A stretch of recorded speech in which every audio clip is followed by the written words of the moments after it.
podcast Loma Isya. Pada podcast kali ini saya akan bedah buku bersama seorang mahasiswa dan juga seorang penulis buku. Pasti kalian penasaran kan isi bukunya seperti apa? Tonton video ini sampai habis, tapi sebelumnya jangan lupa like, comment, dan subscribe. Stay tuned!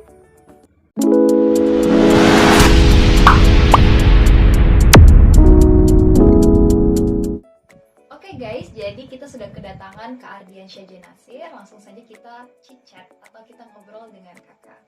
Hai Kak. Halo. Gimana kabarnya? Alhamdulillah baik-baik. Oke, apa kesibukannya sekarang Kak? Sekarang selain dari mahasiswa ya, fokus ke tugas akhir untuk menyelesaikan studi. Tugas akhir ya Kak ya? Nah.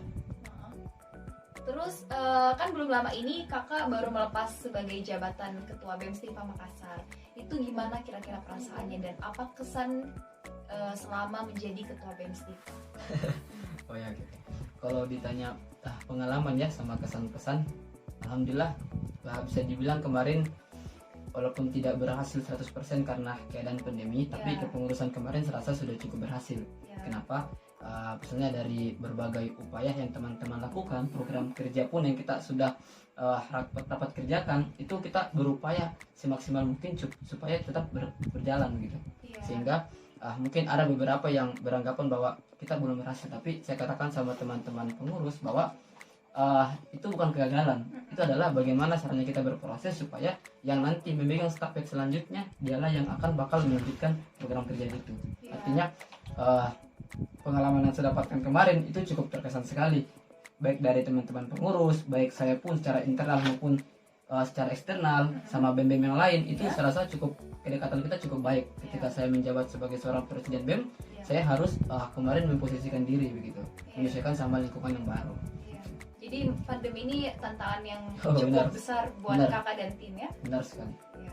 Pasti yang lainnya juga merasakan bahwa pandemi itu salah satu tantangan, karena kita sebelumnya belum pernah merasakan hal tersebut. Tiba-tiba dunia harus harus dihadapi dengan sebuah pandemi. Jadi segala dampak pasti akan merasakan dan semua orang tuh pasti akan merasakan. Benar. Kakak kan punya buku nih ya Kak ya? Iya. Bukunya judulnya itu Keadaan yang Menuntut Kita Untuk Bangkit. Ya. Itu alasannya apa sih Kak? Atau apa yang melatar belakangi Kakak sehingga bisa menciptakan atau menuliskan buku tersebut? Awalnya sempat iseng-iseng saja buat naskah, hanya tulis-tulis. Karena kebetulan dapat salah satu link yang itu Guepedia, salah satu penerbit terkenal juga. Platformnya ada di Instagram. Kebetulan saya buka dan saya mencoba untuk mencari kriteria seperti apa yang dia terima untuk diterbitkan bukunya. Nah, dari situlah saya belajar bagaimana caranya saya susun kata-kata, saya susun puisi-puisi. Jadi dari buku itu bukan hanya buku menceritakan tentang salah satu pemeran ataupun dua, tetapi buku ini adalah antologi puisi. Antologi puisi adalah kumpulan puisi-puisi lama yang saya kaitkan menjadi satu. Sehingga saya mencoba mengirimkan via email ke salah satu penerbit. Alhamdulillah direspon kembali. 2 minggu kemudian bukunya dikonfirmasi kembali dan dibuatkan izin ISSN atau izin edarnya. Itu pengalaman saya kemarin. Oke, jadi awalnya dari iseng-iseng ya Kak? Iseng, benar. Itu berdasarkan apa Kak? Kakak bisa, kayaknya saya memutuskan untuk menuliskan buku ini Kak? Like dari pengalaman Kak atau? Kalau dari segi pengalaman ya, sebenarnya hobi saya sebenarnya bukan menulis saja ya, tapi suka traveling, jalan-jalan, lihat kayak seperti senja, pantai, gunung. Dan dari situlah saya mencoba bagaimana saya bisa merasakan apa yang saya nikmati, itulah yang saya tuangkan di tulisan. Sehingga keterbiasaan saya menjadi biasa, saya tuliskanlah puisi-puisi. Bahkan mungkin kalau teman-teman dekat saya yang mungkin sempat berteman di IG, di WhatsApp, sering mungkin melihat status saya mengenai hanya kata-kata saja. Begitu, dari situlah saya belajar bagaimana saya mencoba dari kata-kata itu saya menjadikan dia sebuah puisi. Sehingga jadilah inisiatif bahwa cobalah kenapa saya tidak bisa buat satu buku. Nah, dari situlah buku ini saya buat gitu. Dari keinginan itu. Jadi memang dari sosial media pun kakak sudah mulai membagikan karya-karya kakak ya. Terus dirangkum menjadi sebuah buku, yang mana buku tersebut kakak targetkan buat siapa sasarannya? Oke, untuk sasaran target buku sebenarnya umum ya, Hmm? terutama anak muda. Ya. Ya, kalau Yang misalnya lagi bergejolak emosinya ya. boleh. Ya, Ya, ya. yang biasa suka quotes, Ya. motivasi. Itu cocok Karena banget. di dalam buku itu saya sedikit memberikan informasi bukan hanya tentang kehidupan saja ya isinya, tetapi ada tentang solidaritas, Ya. tentang pertemanan, tentang bagaimana caranya kita ketika mendapatkan hati yang down ya, hati yang jatuh ataupun terpuruk dalam keadaan apapun itu, Ya. kita membacanya maka menjadi semangat sesuai dengan judul buku itu gitu. Ya. Bisa merasakan lebih dalam apa sebenarnya yang kita sedang Ya, rasakan. benar sekali. Ya. Terus kakak bisa ceritakan secara singkat isi dari buku tersebut, bagaimana kak supaya teman-teman di sini ada gambaran mengenai buku tersebut. Oke. Dari buku tersebut kan itu kan menceritakan tentang bagaimana seseorang itu dapat bangkit di dalam keadaan terpuruk. Yang artinya adalah buku ini menceritakan tentang puisi-puisi yang telah digagas dan dituangkan untuk menyatukan dan menjadikan antologi puisi seperti yang saya bilang tadi. Jadi puisi-puisi lama yang sudah saya buat berdasarkan pengalaman yang saya jalani kehidupan sehari-hari, maka saya kaitkan menjadi salah satu buku. Dan di situ bukan hanya tentang kehidupan saja seperti yang saya katakan tadi. Ya. Ada di situ tentang judulnya Ruang Sisi halaman pertama kalau tidak salah. Di Ya. situ menceritakan bagaimana sih posisi kita sebenarnya, Ya. antara kita berteman dengan satu ada keterikatan atau tidak, Ya. antara hubungan sosial sama yang satu atau tidak, ada atau tidak. Mm-mm. Jadi sebenarnya banyak sekali isi dari buku itu, sehingga yang mendorong saya untuk menggagas buku ini adalah keinginan saya bagaimana caranya saya bisa menuangkan segala amarah, segala Emosi, ketakutan, ya? segala emosional yang saya punya, saya lampirkanlah di buku itu, sehingga jadilah salah satu buku gitu. Ya, berarti istilahnya cara melampiaskan ya, maksudnya orang itu kan ada menggambarkan emosinya tuh entah dari lukisan, Ya, ya benar pokoknya sekali. intinya dari lewat suatu karya atau dari kalau misalnya dia suka nulis lagu berarti lewat sebuah sajak lagu Ya. seperti itu kan syair lagu, dan kakak memilih untuk lebih baik dituangkan dalam bentuk puisi gitu. Oke, Ya. juga sedikit informasi kalau misalnya hobi kita pendam tuh, Hmm, itu kan akan tidak diketahui sama orang.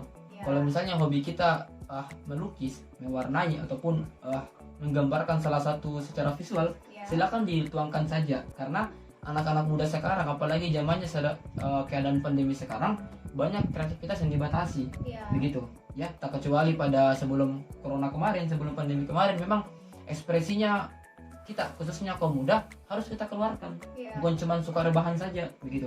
Jadi kalau misalnya hobimu suka BMX, suka mewarnai, suka traveling, silakan kembangkan, karena semakin kita menyukai salah satu hobi kita itu, maka semakin bagus, maka semakin menjiwai. Sehingga hobi saya menulis, saya mencoba menulis setiap saat, setiap menit ada waktu, silakan menulis apa saja. Mm-mm. Untuk akhirnya endingnya adalah bagaimana cara kita bisa mengembangkan dari tulisan-tulisan itu, Iya. ya, artinya menjadikan salah satu buku Iya. gitu. Dan juga pastinya peran dari digital sendiri Ya, itu yang benar. membantu karya kakak untuk lebih luas dikenal oleh orang ya. Benar sekali. Iya betul.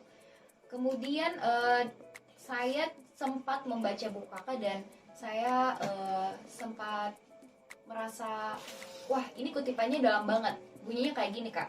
Rumah tempat pelarian terbaik dari masalah duniawi, tempat untuk berbagi cerita tentang surgawi, dan tempat kita nantinya kembali. Ya, Nah itu deep banget ya kan? Oke. Itu maknanya apa dan apa yang kakak rasakan waktu itu sehingga kakak bisa menuliskan kalimat sedalam itu. Oke. Ya, ini mungkin juga salah satu bagian yang mungkin teman-teman saya suka ya untuk dibaca kembali-kembali, diulang kembali. Ya, daripada saat saya menulis buku ini sebenarnya judulnya bukan rumah ya, tetapi kayak sebuah kenangan yang mungkin kita bisa bilang bakalan kita lepas hanya karena ketemu dengan orang-orang yang kita cintai, Ya. yaitu keluarga. Ya. Kenapa saya bilang begitu? Ya, karena di dalam buku itu juga menceritakan tentang bagaimana seseorang yang istilahnya jarang pulang ke rumah, termasuk saya pribadi mungkin karena saya menulisnya, mungkin di situ juga dituangkan perusahaan saya, Ya. sehingga saya beranggapan bahwa bagaimanapun kita bisa menjadi salah satu orang kebanggaan kedua orang tua, yang pastinya kita akan kembali ke rumah. Nah, itulah kenapa saya buat salah satu puisi itu, supaya saya mau lihat teman-teman semua itu mungkin dari luar, baik dari luar kampus saya sendiri ataupun teman-teman secara umum, mereka beranggapan bahwa kita sukses itu ujung-ujungnya bakal kembali ke rumah. Di rumah itu banyak sekali caranya kita bisa mendekatkan diri terhadap keluarga. Nah, yang kedua, bagaimana kita bisa terbiasa dengan lingkup rumah meski kita lama untuk kembali ke sana. Yang artinya di sanalah ada segudang mutiara, segudang harapan dan segudang keyakinan. Ya, kalau kita beranggapan bahwa setinggi-tinggi pun jabatan kita, sejauh manapun kita melangkah, tujuan akhir kita adalah rumah. Sehingga saya inisiatif membuat salah satu judul dan akhirnya judulnya adalah rumah. Itu isi dari buku itu. Jadi sejauh apapun kita pergi, kita pasti akan kembali ke rumah. Benar sekali, ujungnya rumah. Iya, betul sekali. Apa sih yang membuat kakak merasakan rumah itu adalah tempat ternyaman bagi saya? Entah itu ya pastinya karena orang-orang di sana ya kak, ayah, ibu, keluarga, dan itu merupakan support system kakak juga dalam menjalani kehidupan ini ya kan? Ya benar sekali. Jadi sebenarnya kalau saya beranggapan rumah itu adalah tempat pelarian terbaik ya, pelarian terbaik. Kenapa? Mungkin kita tidak waktu ketika berusia 10, 15 mendekati 19 atau 20 ya, itu mungkin kita tidak terlalu berpikiran bahwa oh ya rumah itu tempat paling ternyaman bagi kita. Ketika kita mulai meranjak dewasa 20 ke atas dan bahkan mungkin mencapai 30, maka segala aktivitas di luar mungkin kita bisa kurangi. Dan kita bakal mungkin bisa lebih fokus mendekatkan diri terhadap rumah. Kenapa? Rumah itu bukan salah satu tempat saja yang punya fondasi yang kuat, tetapi orang-orangnya lah yang membuat kita menjadi kuat. Menjadi nyaman juga. Menjadi nyaman, benar sekali. Itulah mungkin rumah itu kenapa bisa kita definisikan sebagai tempat paling ternyaman. Iya, karena benar sekali ada permasalahan larinya ke rumah, tetapi tidak bisa disalahkan juga. Kenapa? Masing-masing orang mempunyai tipe-tipe yang berbeda. Kenyamanannya di mana saja itu menentukan dari jati dirinya mereka sendiri. Itu mungkin tergantung juga dari pengalaman masing-masing orang. Ada yang memiliki pengalaman mungkin yang buruk di rumah sehingga dia menganggap bahwa rumah itu bukan tempat ternyaman. Saya lebih memilih untuk keluar saya dari rumah gitu ya. Terkadang ada orang yang seperti itu. Ya, kembali lagi ke pengalaman masing-masing pribadi orang. Kak, ini kan buku kakak itu terdiri dari beberapa judul sajak puisi ya kan. Nah, menurut kakak nih yang paling berkesan, judul yang paling berkesan yang dalam entah itu dalam kakak menyusun syairnya kak atau dalam kakak mengutip syair dari penulis-penulis sajak yang lama, itu menurut kakak yang mana bagiannya paling berkesan buat kakak? Oke, ya dari dalam buku ini juga bukan cuma dari tulisan yang saya tuangkan ya, tetapi dari dalam buku ini sedikit saya informasikan bahwa ada beberapa puisi yang saya angkat dari penulis-penulis ternama. Salah satunya almarhum Sapardi Djomo. Itu salah satu panutan saya, bisa dibilang juga panutan ya, karena saya suka baca-baca puisinya begitu. Sama Khairil Anwar, sama satu puisi-puisi pembangkit kayak puisi Pembebasan dari Wiji Tukul ya. Itu banyak sekali puisi-puisi yang saya tuangkan di dalam buku itu juga sebagai pedoman. Kemudian kalau ditanya soal puisi favorit ya, di dalam buku itu adalah yang pastinya tentang ayah dan ibu. Mungkin ada sekitar di halaman 27 kalau nggak salah itu tentang ayah dan ibu. Oke. Jadi buku ini sebenarnya menceritakan tentang kerinduan saya terhadap kedua orang tua saya. Ya, kedua orang tua saya. Kenapa?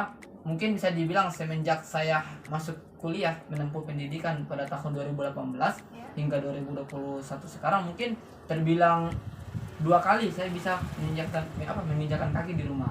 Sehingga setiap saya berpikir bahwa kenapa saya kayak sulit untuk mengatakan bahwa saya rindu kedua orang tua, lewat kata-kata itulah, lewat puisi lah saya tuangkan, saya menuliskan, sehingga kerinduan saya itu merasa terlepas ketika saya menulis. Artinya memang merasa sangat tersalurkan. Ya, benar sekali, tersalurkan. Dan bisa dibilang puisi inilah yang membuat saya artinya sempat bersedih ketika saya menulisnya. Dalam proses pembuatannya itu. Benar sekali. Ketika kakak membuat itu, kakak membayangkan sosok ayah dan ibu. Sangat membayangkan, tidak bisa diceritakan dan karena sedih sekali pastinya. Mungkin kakak bisa berbagi sedikit sajak dalam puisi tersebut. Sajak isinya ya? Iya, yang paling sebenarnya yang paling saya sukai ada beberapa ya. Salah satunya yang menceritakan tentang solidaritas. Yang pada saat itu mungkin bisa dibilang angkatan saya pernah menghadapi suatu permasalahan yang mungkin saya juga tidak saling sinkron dengan keadaan waktu itu, sehingga saya mengatakan bahwa situasi seperti itulah yang membuat saya merasa bahwa kok saya merasa kayak disendirikan ya, merasa disendirikan, sehingga saya mengutip salah satu pepatah yang pernah mengatakan bahwa carilah kenyamanan dimanapun kamu berada. Saya mengutip dari itu, sehingga saya mengangkat judul solidaritas yang mengatakan bahwa Bung itu artinya salah satu orang yang berjasa yang bisa membawa suatu perubahan. Sehingga bukan cuma di salah satu kampus saja ketika saya mendapat masalah, maka di luar sana pun ketika saya mengikuti salah satu kajian, bergabung dengan teman-teman di luar sana, orang-orang baru yang bisa dibilang notabene tidak tahu apa itu sebenarnya karakter kita, sehingga saya mengatakan bahwa solidaritasnya sangat penting sekali. Oke, itu mungkin dari saya. Selanjutnya nih ya, kita mau dengar sedikit dari kakak, apa sih hikmah atau pelajaran yang kakak dapatkan dalam menulis buku ini? Itu kira-kira hikmah yang bisa kita ambil dari buku ini tuh apa? Oke, hikmah dan sebenarnya apa sih yang bisa kita petik dari antologi puisi ini? Oke, kalau yang saya pelajari ya secara pribadi sendiri, mungkin hanya saya saja, bahwa hikmah yang saya bisa buat adalah bagaimana caranya saya bisa mengupayakan bahwa kehidupan yang sebenarnya itu bukan cuma tentang diri sendiri saja, tetapi bagaimana kita bisa berbagi sesama orang. Pengetahuan kita kalau hanya dibatasi dengan ruang yang sempit, maka hanya mengetahui hanya ruangan lingkup itu saja. Sehingga saya berinisiatif ya membuat suatu buku yang kemungkinan besar saya tidak bisa beranggapannya bahwa buku ini sangat laris sekali dan bahkan diketahui dengan banyak orang di seluruh dunia, tetapi cukup sekeliling saya dulu untuk mengetahuinya. Bagaimana saya bisa memberikan mereka pemahaman, memberikan mereka pelajaran dari isi buku itulah yang mereka akan terapkan sehari-harinya. Ya, apalagi di buku itu ada sekitar 40-an lebih tentang judul masing-masing dari kehidupan, dari tentang duniawi, itu semua sudah tercantum dalam buku itu. Ya, jadi sebenarnya hikmahnya itu sebenarnya hanya tentang berbagi. Bagaimana sosok yang kita miliki, kalau kita punya basic, kita punya kekuatan ya, kita punya ilmu, itu tidak mesti kita pelajari hanya untuk diri sendiri, sehingga kita harus berbagi kepada orang yang banyak supaya mereka berguna juga bagi sesama gitu. Dan juga pastinya ilmunya jadinya berkah ya, jadi ilmu yang berkah, karena ya kita ini menuntut ilmu bukan hanya untuk dinikmati sendiri. Jadi kita harus membagi atau merealisasikan kepada orang-orang sekitar kita gitu. Oke, selanjutnya nih kakak bisa kasih tips untuk kita nih, untuk semua orang ataupun semua orang yang nonton video ini, mungkin ada punya bakat terpendam kak, tapi mungkin merasa malu atau insecure atas bakat terpendam itu ya, sehingga bagaimana sih caranya supaya kita bisa berani merealisasikan dan mengembangkan bakat tersebut? Yang mana kita tahu Kak Ardi ini, saya pribadi pun ya nggak nyangka kalau ternyata kakak ini memiliki buku. Beliau juga seorang penulis buku, jadi kayak wah, ini mungkin sisi lain dari Kak Ardi yang kita bisa lihat ya. Mungkin kira-kira bagaimana itu Kak? Ya, sebenarnya kalau bicara soal tips ya, pertama yang mesti saya sampaikan adalah pertama niat. Bagaimana kita bisa meniatkan segala sesuatu dengan baik, sehingga mungkin hobi teman-teman di luar sana banyak yang lebih jauh daripada saya selain dari menulis, traveling, silakan dikembangkan dulu. Dan saya mau menyampaikan sekali lagi bahwa hobi itu jangan dipendam, keluarkan saja dan sampaikan saja kepada seluruh dunia ataupun seluruh siapapun yang melihatnya bahwa ini adalah hobi saya. Kalau untuk dipendam saja, ngapain kita punya hobi? Itu bahasa lainnya ya, ngapain kita punya hobi? Punya bakat, ya. Jadi selain dari niat, pertama usaha. Ya, jadi kesuksesan itu berawal dari niat dan usaha. Bagaimana caranya kita dapat menyelesaikan salah satu hobi kita ya? Kalau misalnya saya menulis, dari usaha saya. Bagaimana cara usaha saya bisa terrealisasi? Yang pertama pastinya saya mencari platform yang bisa untuk mencetak buku-buku saya.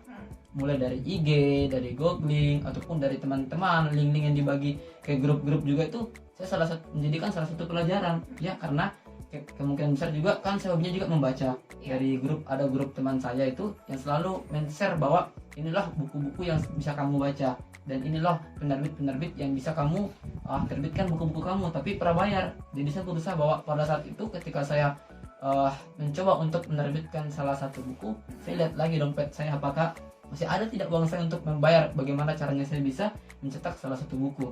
Nah, alhasil alhamdulillah juga ya, saya diberikan rezeki mungkin saya mendapatkan platform di IG yang Guepedia, penerbit saya sendiri, tanpa mengeluarkan uang 1.000 pun. Wow. Begitu. Ketika Iya. ketika saya mengirimkan lewat via email tadi yang saya katakan bahwa langsung selama 2 minggu proses pengiriman naskah ya, setelah penyelesaian sepanjang 1 semester kemarin, maka 2 minggu itu ada konfirmasi kembali dari penerbit itu yang mengatakan bahwa silakan diselesaikan naskah saya. Dari situlah saya mencoba bangkit kembali, saya mencoba mencari judul yang pas untuk menyelesaikan naskah saya. Alhamdulillah saya kirim kembali dan menunggu waktu sekitar kurang lebih 1 minggu untuk dibuatkan surat izin edar atau ISSN-nya itu dari penerbit Guepedia. Itulah tipsnya, maksudnya sebenarnya banyak cara ya untuk kita bisa merealisasikan hobi kita. Tapi kalau hobi kita hanya dipendam, ya itu lagi bagaimana caranya orang mau tahu bahwa hobi kita lo ini ceritanya gitu. Jadi niat kita dan usaha kita itu jangan tak terlepas dari doa orang tua juga. Yang pastinya segala hobi itu kalau kita hanya memiliki diri sendiri saja tanpa kita melibatkan dua orang tua, sebenarnya kayak sulit sih kita untuk realisasinya. Hobi kita main sepeda, tapi kalau kita malas-malasan dan tidak bisa menceritakan bahwa orang tua lah yang akan membantu kita mungkin dalam mengawasi bersepeda, ya mungkin akan sulit kita belajar bersepeda dengan autodidak ya. Walaupun ada memang masing-masing orang yang bisa bisa melangsungkan hobinya tanpa melibatkan orang lain, autodidak begitu, kayak belajar manual sendiri. Itu banyak, hanya beda-beda ya. Dan perlu kita pelajari bahwa tidak semua sebenarnya manusia sama, tetapi Tuhan menciptakan kita manusia itu memang memiliki kemampuan dan pengalaman tersendiri, sehingga kita harus belajar ya berbagi sesama begitu, bukan cuma untuk diri sendiri. Itu mungkin dari saya. Jadi yang pertama itu niat dan kita berusaha. Yang paling menarik itu sebenarnya kalau misalnya kita punya bakat terus kita mencintai bakat tersebut. Ya. Dan misalnya kita mendapatkan pekerjaan sesuai dengan bakat yang kita cintai, itu berarti kayak enak gitu loh menjalankan pekerjaan itu. Oh, saya melakukan hal yang saya sukai dan itu dibayar gitu loh. Jadi kita harus mencintai dan kita harus menyadari tentunya, oh bakat kita nih apa, dengan cara kita menggali sebenarnya bakat kita nih lebih mengarah kemana gitu kan. Karena kan orang itu tidak mungkin hanya memiliki satu bakat saja gitu. Tergantung dari dia mau menggali atau tidak bakat lainnya gitu, yang potensi yang dia punya. Oke Kak, yang terakhir nih, quotes yang Kakak pegang dalam menjalani kehidupan Kakak agar selalu kuat. Oke, kalau kita bicara soal quotes ya ataupun pepatah, sebenarnya saya sendiri itu masih belajar ya sama orang, masih menjadikan orang itu sebagai motivasi. Tetapi kalau misalnya saya diizinkan untuk menyampaikan salah satu pepatah, ya mungkin saya hanya menyampaikan bahwa cintailah apa yang kamu sukai, pertama. Yang kedua, bagaimana rasanya kita bisa menghargai ya, mencintai sesama tanpa melibatkan perasaan. Yang artinya hobi kita, yang artinya kesukaan kita yang kita gemari itu kalau kita tidak landasi dengan cinta, itu maka akan menimbulkan ketidaknyamanan bagi kita sendiri. Sehingga yang harus kita lakukan adalah belajarlah untuk mencintai dengan ikhlas. Cinta itu bukan cuma tentang pasangan, bukan tentang apa yang kita suka juga, bukan cuma tentang menceritakan tentang bagaimana caranya dua insan menjadi satu, tetapi cinta-cintanya banyak. Kita sejalan-jalan saja kalau kita tanpa melibatkan cinta, tanpa kita bisa ketika melihat senja misalnya, oh senja ini saya cinta, itu kan artinya cinta, yang artinya menimbulkan rasa kesayangan untuk kita terbiasa melihat keindahan-keindahan itu.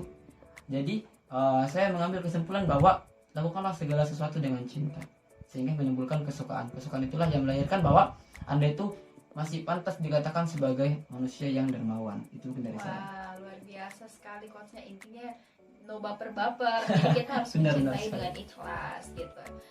Kak, terus kira-kira di mana kita bisa dapatkan buku Kakak ini? Iya, kebetulan di buku saya itu kan ada juga di link IG saya, kira ya, link untuk kalau teman-teman mau aksesnya. Jadi bukan cuma di link Guepedia saja, tetapi di Bukalapak sama di Tokopedia juga sudah tertera. Kalau kita klik di link itu. Jadi kalau misalnya teman-teman di luar sana mau pesan, bisa juga mungkin nanti di share ya IG saya di situ sama nomor handphone saya atau email pun. Jadi teman-teman setelahnya bebas, tidak ada batasan untuk mau memesan buku itu. Tetapi mungkin pada awal minggu ini mungkin bukunya kalau dipesan harus di order dulu, baru dicetakkan. Sistem pre-order dulu. Ya. Karena untuk saat ini belum ada perizinan saya untuk melakukan kayak berapa banyak buku yang akan saya simpan ya, begitu. Jadi belum ada. Itu mungkin Bisa. Oke, jadi nanti teman-teman yang mau beli buku kakak kita cantumkan di link description box di bawah. Jadi teman-teman klik aja langsung masuk di IG kakak atau langsung di marketplace-nya ya Kak? Ya, Ya mungkin Kak Ardi bisa bacakan puisi yang menurut kakak paling favorit. Menurut kakak. boleh. Silahkan. Siap, baik. Oke. Alam dan manusia. Benar katamu. Kita takkan terpisah karena suasana. Kita takkan terpisah karena bencana. Dan kita takkan terpisah karena manusia. Semua itu sederhana. Bukankah semesta mendukung kita dalam hubungan yang istimewa? Keindahan dan keunikan, ragamu membuka mata. Dengan kesejukan yang ada, menjanjikan untuk berada dalam nuansa yang harmoni. Janji dan rasa simpati yang takkan pernah pergi, sekalipun pergi pasti akan kembali. Benar katamu, tak ada penjajahan, tak ada kebencian, dan tak ada permusuhan. Semua itu sederhana. Iya, menjaga satu sama lain sudah menjadi bagian, menyadarkan keburukan, menjadikan kemunafikan sebagai kebebasan. Dengan keterbatasan kita adalah satu, saling membutuhkan. Ardiansyah Juwedi Nasir.